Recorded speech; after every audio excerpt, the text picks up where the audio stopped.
हिमगिरि गुहा एक अति पावनी, बह समीप सुरसरी सुहावनी। आश्रम परम पुनीत सुहावा, देखि देव ऋषि मन अति भावा। हिमालय पर्वत में एक बड़ी पवित्र गुफा थी। उसके समीप ही सुंदर गंगा जी बहती थी। वह परम पवित्र सुंदर आश्रम देखने पर नारद जी के मन को बहुत ही सुहावना लगा। निरखि सैल सरि विपिन विभागा, भयउ रमापति पद अनुरागा।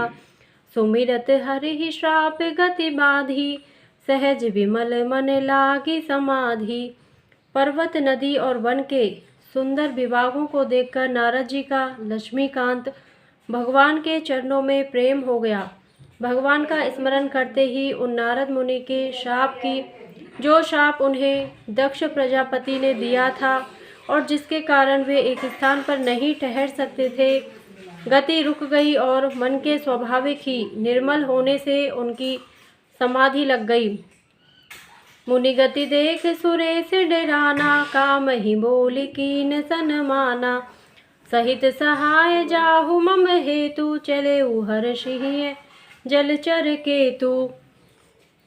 नारद मुनि की यह तपोमय स्थिति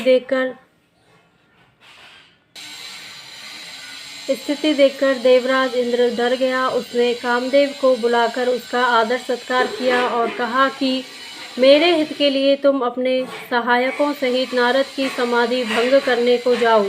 यह सुनकर मीनध्वज कामदेव मन में प्रसन्न होकर चला। सुनासीर मन महुवसि त्रासा, चहत देव ऋषि मम पुरवासा। जे कामी लोलुप जग माही, कुटिल काक इव सबहि डेराही। इंद्र के मन में यह डर हुआ कि देव ऋषि नारद मेरी पुरी अमरावती का निवास राज्य चाहते हैं। जगत में जो कामी और लोभी होते हैं वे कुटिल कोए की तरह सबसे डरते हैं। सूख हाड़ ले भाग सठ, स्वान निरखि मृगराज। छीन ले जानी जान, जड़ति मिसुरपति नेला। सियावर रामचंद्र पद जय शरणम, मंगल भवन अमंगल हारी। द्रवौ सुदशरथ अजिर बिहारी, दीन दयाल विरद संभारी। हरहु नाथ मम संकट भारी।